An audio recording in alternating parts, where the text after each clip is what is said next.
শ্রীপাদা, যেটাকে আমরা Adams pick নামে চিনি। অত্যন্ত সুন্দর একটি দৃশ্য যেখানে রয়েছে। মেঘগুলো অর্থাৎ পাহাড়ের পাদদেশ থেকে একটু উপরে উঠলেই দেখা যাচ্ছে মেঘ রাশি গুলো পাহাড়ে খেলা করছে, পাহাড়ের চূড়ায়।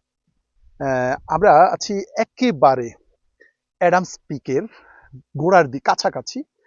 আমি আপনাদেরকে টোটালি পুরো সম্পূর্ণ অ্যাডামস পিকের পাশের যে পাহাড়গুলো আছে সে মতো বাংলাদেশ থেকে, অর্থাৎ বাংলাদেশ থেকে পার্বত্য অঞ্চল যেভাবে আমাদের যেতে হয়, ঠিক এইভাবেই পাহাড়ের ঢালু বেয়ে বেয়ে গাড়ি আঁকাবাঁকা পথে গাড়ি দিয়ে বা বাছে আসতে হয়।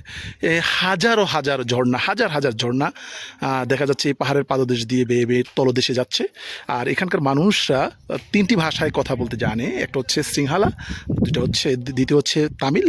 আমি যেখানে আছি সেখানে মোস্ট অফ দ্য পিপল দেখা যাচ্ছে যে তারা তামিল বলে, এবং তামিল তারা সিংহালাও বলে, কিন্তু ইংরেজি কম বুঝে। তারপরেও আসলে সৌন্দর্যের দিক থেকে এখানকার মানুষরা এত ভালো যে তারা খুব কোঅপারেটিভ। আমরা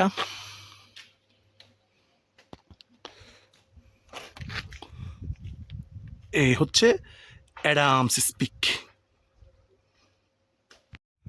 দেখতে পাচ্ছি অ্যাডামস পিক। আসলে এটা হচ্ছে অ্যাডামস পিক। এখানেই মনে করা হয় যে আদম আলাইসাল্লাম এখানে প্রথম পা রেখেছেন, এবং আমরা দেখতে পাচ্ছি যে এই অ্যাডামস পিকটা এখানে যেতে প্রায় আরও 3 ঘন্টা লাগতে পারে। মেঘগুলো ঢেকে আছে চারপাশে। গৌতম বুদ্ধের পা, আসলে ভেতরে ছবি তোলা নিষেধ, তাই চলতে পারছি না। এই জায়গাটা এটাই জায়গা, সেই জায়গা। এখানে মেঘগুলো দেখতে পাচ্ছি, মেঘ মেঘ সুরসুরি দিচ্ছে, অর্থাৎ সারা সব জায়গায় মেঘ দেখা যাচ্ছে।